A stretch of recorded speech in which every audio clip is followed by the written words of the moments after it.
बता दिया है। ठीक, क्लियर। अब इसके बाद है नेक्स्ट, जो बहुत ही अच्छा है, नंबर 3, बहुपदों का वर्गीकरण। अब यहाँ पर बहुपदों का वर्गीकरण यानी कि क्लासिफिकेशन, यानी आपसे टाइप पूछे जा रहे हैं कि बहुपद कितने प्रकार के होते हैं।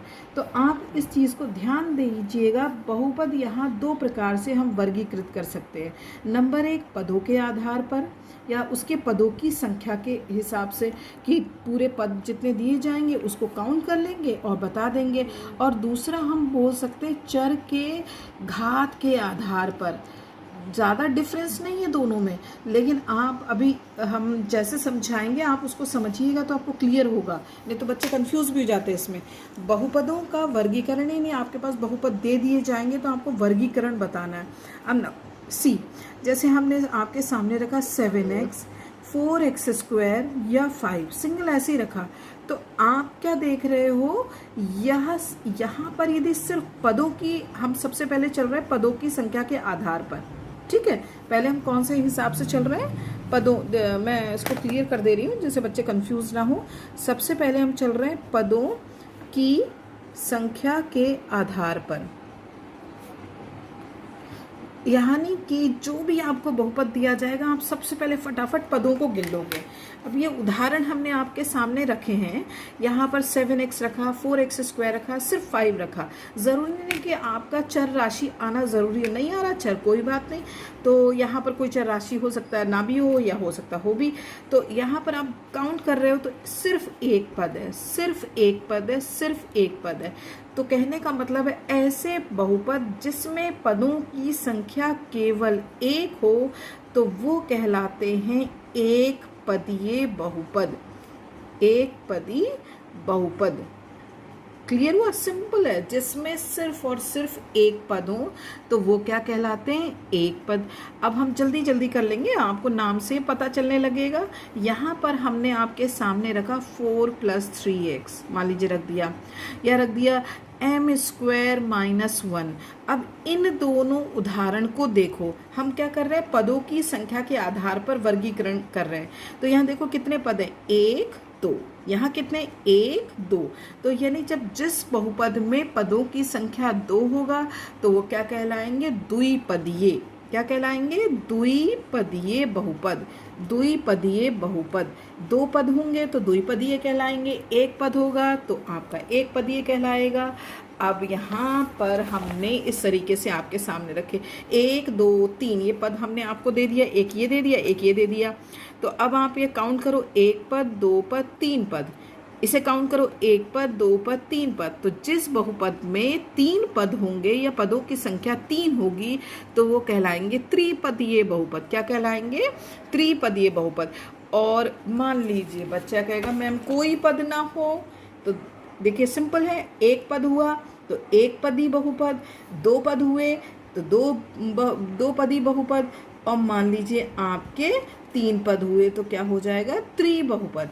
दिमाग में बच्चे गए मैम मेरे पास एक भी बहुपद नहीं है, कोई बात नहीं, नहीं है, मान लीजिए इस तरीके से कहीं मिल जाए, सपोज आपके सामने ये देखो ये मिल गया, मान लीजिए दे दिया उदाहरण एक, तो क्या करोगे, तो आप कहोगे अरे ये 0 है, क्योंकि कोई भी चाहे चर हो चाहे अचर राशि हो, 0 से मल्टीप्लाई करने का मतलब होता है पूरा 0। 0 को किसी भी 0 से जोड़ा जाएगा तो भी क्या हुआ, 0, यानी कि कोई पद नहीं है, शून्य हो गया। तो वो इस तरीके के जो बहुपद आपको मिल भी जाएंगे तो आप कहलाओगे शून्य बहुपद। तो सिंपल है, आप काउंट करते चले जाओगे, 1 पद हुआ तो एक पदी, 2 हुआ तो 2 पदी, 3 हुआ तो त्रिपदी, कुछ भी नहीं हुआ तो शून्य पदी, शून्य पद हो जाएगा, 4 हुए तो 4 पदी हो जाएगा, है ना। अब हम नंबर 2 पे चलते हैं, चर के घात पर। चर के घात, क्योंकि देखिए सबसे पहले हमने क्या करा था, आपका बहुपद की घात बताई थी, जिसका सबसे ज़्यादा जिस बड़ी घात वाले पद के घातांक को हमने बोला था ना।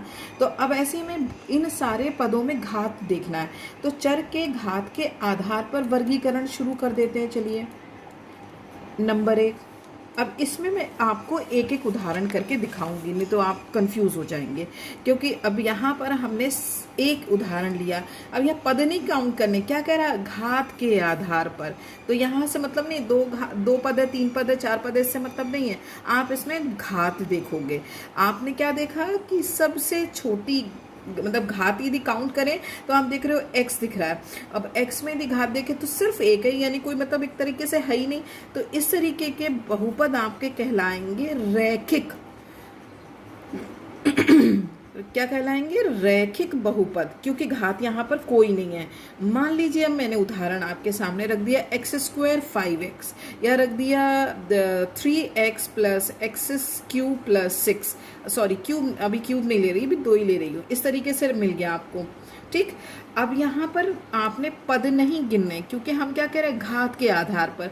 देखिए सवाल दिया जाएगा तो आप समझ जाओगे कि मुझे ये वाला अप्लाई करना है फॉर्मूला, ये वाला अप्लाई करना है। घात के आधार पे तो आपने क्या करोगे, सारे बहुपद को चेक करोगे। आपकी घात कितनी दिख रही है, सबसे बड़ी घात दिख रही है 2, तो ये वाला बहुपद कहलाएगा द्विघाती बहुपद, यानी कि इस पे घात कितनी है, 2। तो कुछ नहीं, जब पद होंगे तो पदों को काउंट कर लोगे, उस तरीके से आप द्विपदी, त्रिपदी, एक पदी घात कहलाओगे। और यदि घात आपकी 2 हुई या एक घात हुई तो रैखिक बहुपद हो जाएगा, 2 ही तो द्विपदी द्विघाती बहुपद हो जाएगा। यहाँ भी यदि देखो पद देखो तो 3 है, लेकिन हमें पद नहीं देखने, हमने घात देखनी। घात क्या है, 2, तो ये भी आपका क्या कहलाएगा, द्विघाती बहुपद। अब नाउ लास्ट है एक, मान लीजिए हमने आपके सामने ऐसे रखा 4x³ 3x² प्लस 5। अब यहाँ सबसे बड़ी घात क्या दिख रही है, 3, तो ये वाला बहुपद क्या कहलाएगा, त्रिघाती बहुपद, ठीक है। इसी तरीके से 4 होगा तो 4 घाती वाला बहुपद कहलाएगा। अब ये मुझे लगता है कि आपको अच्छे से समझ आ रहा होगा।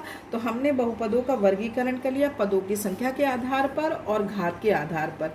पद में बोलोगे तो एक पदी, द्विपदी, त्रिपदी, और घात के आधार पर बोलोगे तो रैखिक पदी, रैखिक बहुपद, द्विघाती बहुपद, त्रिघाती बहुपद।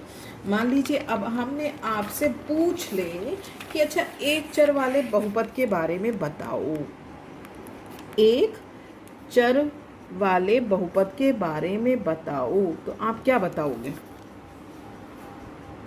ऐसा बहुपद सिंपल है, एक चर, सिर्फ कितना बोला, एक चर, तो आप क्या कहोगे, ऐसा बहुपद जिसमें सिर्फ और सिर्फ एक चर हो, तो वो हमारा क्या कहलाएगा, एक चर वाला बहुपद कहलाएगा, ठीक है।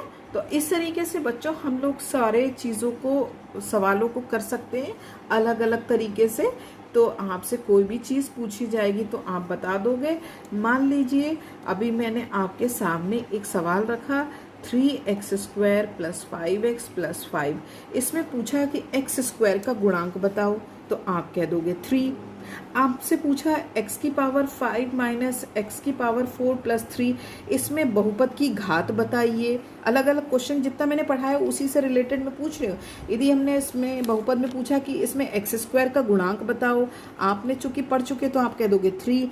हमने आपसे पूछा कि बेटा इसमें इस बहुपद में बताइए बहुपद की घात क्या होगी, तो मैक्सिमम घात वाला पद क्या है, पावर 5 वाला, तो आप कहोगे इसके बहुपद की घात क्या होगी, 5 होगी। आपसे पूछा जाएगा कि नीचे दिए गए बहुत सारे निम्नलिखित बहुपद में बताइए कि पदों के आधार पर ये किस प्रकार के पद होंगे, तो आप पदों के आधार पर काउंट करते जाओगे और बोलते जाओगे। तो मैं सोचती हूँ कि आपको हर एक चीज़ अच्छे से समझ में आ गई होगी। तो बच्चों हम क्या करेंगे, एक्सरसाइज 2.1 करेंगे। तो मैं सभी बच्चों को बुक से एक्सरसाइज 2.1 दिखा देती हूँ। और